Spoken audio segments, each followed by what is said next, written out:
Good morning, ladies and gentlemen. Welcome to the Ranger's Respite. I'm Philip, and today is Wednesday. That means it's time for another whiskey library review. Um, Today I'm looking at a bourbon out of Norfolk, Virginia, from R.D. Wilhelm Distilling Company. This is Reverend Bourbon. Now, before I get started on that, ladies and gentlemen, if you would like to support this channel in a more material fashion than just liking, commenting, and subscribing, and you maybe want a product in return, I have a TeePublic store where I sell shirts with my new logo on it and an alternate logo, and I have an Etsy shop where I sell these ballpoint twist pens and rollerball pens. These are turned from French oak ex cognac cask. That cask was used to hold cognac for 45 years before being used to finish a peated American single malt whiskey in the Pacific Northwest. If you know, you know. Now, let's talk about this. So, this falls into an interesting category. It is a product of Virginia. And I am a huge advocate for Virginia craft whiskey.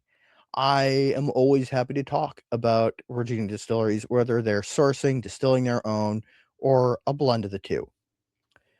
Um, I have two little grapes about this bottle. The first is that the back is virtually illegible. Like, even, looking at it going, okay, I've got the label back behind it, I just gotta get the light right. It is extremely hard to read the information on the back label. And I feel like that's a detriment to the whiskey. The other small gripe that I have is that it says crafted and bottled at R.D. Wilhelm Distilling Company, Olney Road, Norfolk, Virginia. Now, I know that they're sourcing, at least that this is sourced. Um, and I'll get into that in a moment.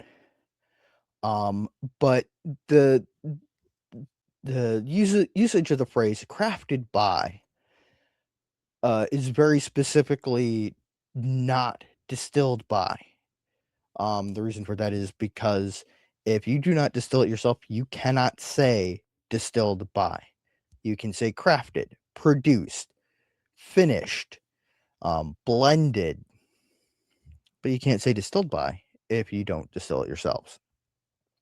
But they don't, say, anything like sourced from, doesn't have the DSP of where it came from. And I find that to always be a little bit annoying.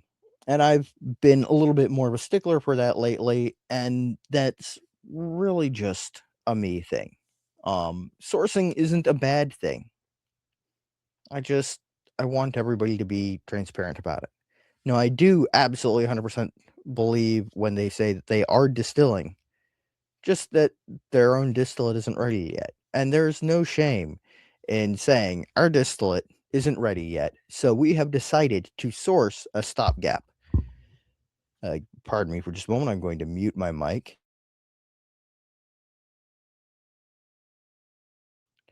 I apologize. Allergies are kicking my ass today. But I do have one really good thing to say about this whiskey in terms of its presentation.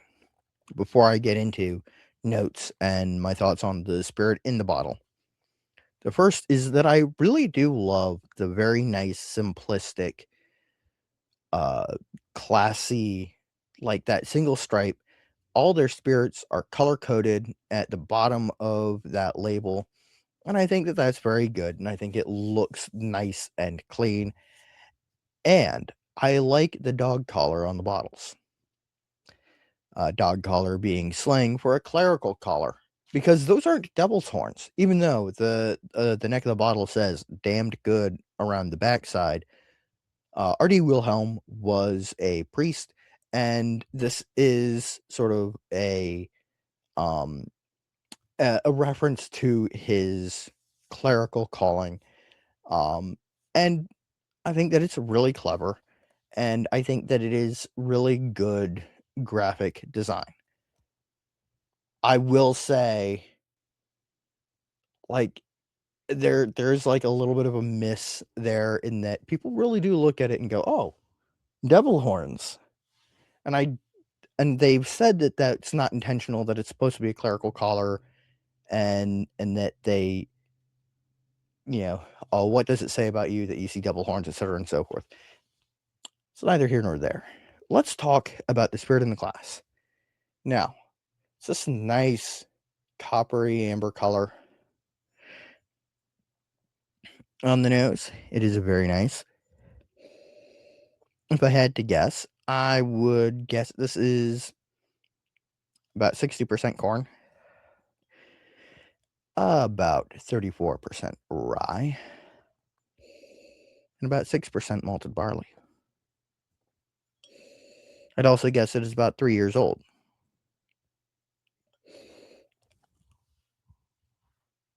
It is bottled at 43% alcohol by volume, or 86 proof. It is relatively pleasing on the nose.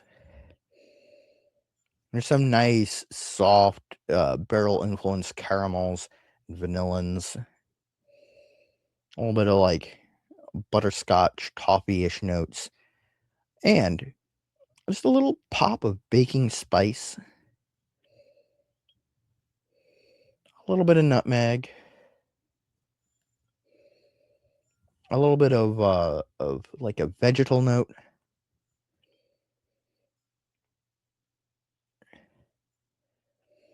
and some of that nice, oaky richness. Now let's see what the palate has to offer.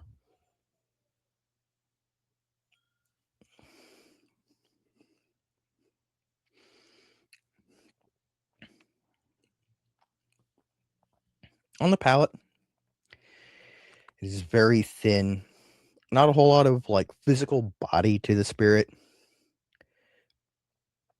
Around the edges, you get some of that, like, oaky char, um, some nice, unobtrusive caramels, a little bit of cinnamon, and then you get a little bit of, like, just a hint of nuttiness, more like almonds than peanuts, a little bit of vegetation, a little bit of herbaceousness, but not too much. It's nicely balanced.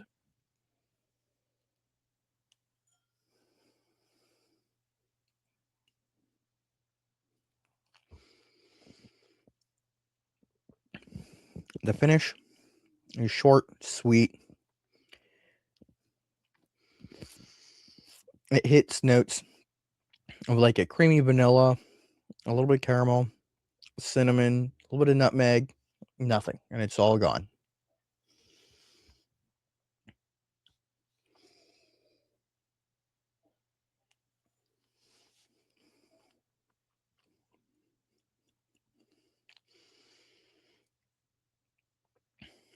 Genuinely, if I had to guess, I'd guess that this is distilled at MGPI in Indiana.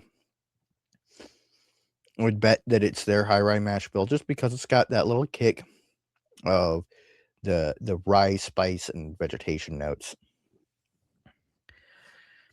Now, despite being proofed down to 43%, 86 proof, which is, you know, thin, it does have some good flavor in it still. And it's not too exciting, but it is a solid drinkable bourbon. Now,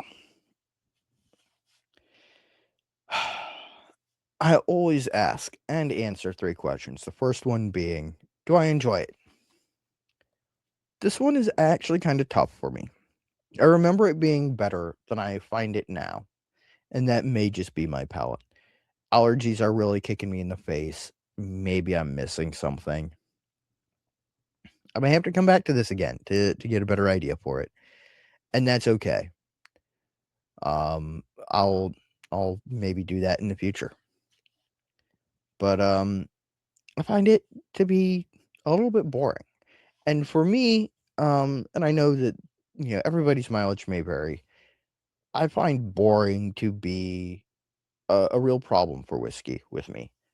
Um, if it's boring, if there isn't anything that makes me think about it, I'm less inclined to drink it. That said, I absolutely understand it.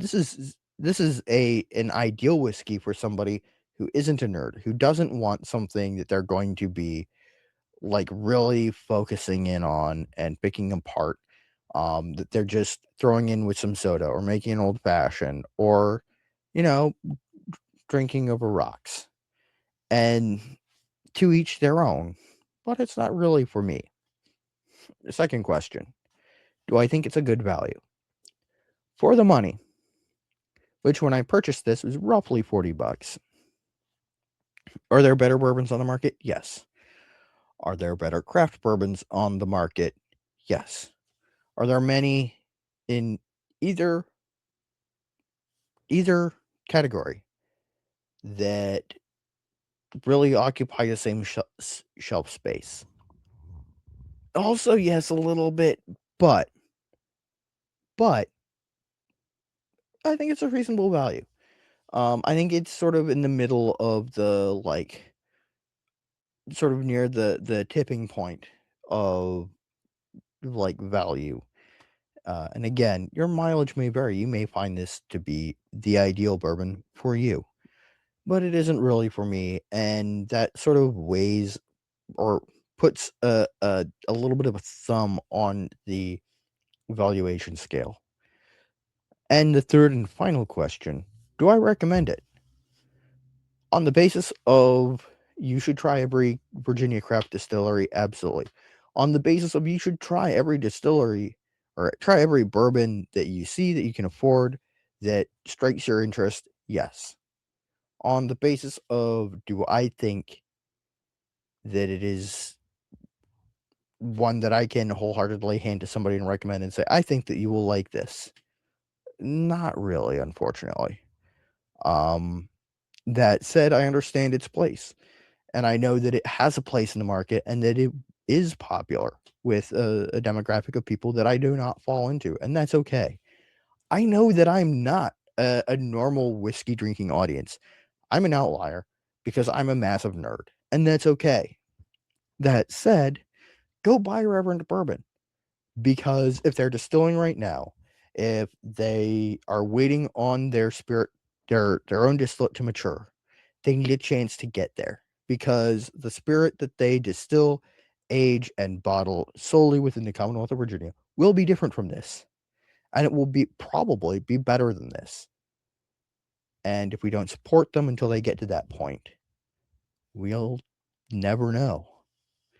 And also, throw in the whole like, hey, this is Virginia jobs and Virginia industry, and everyone deserves to have a shot at creating a product that they really love and putting it out there for other people to try to share their love with the world.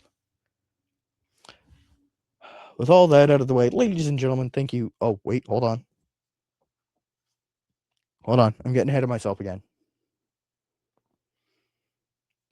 What am I doing on Friday?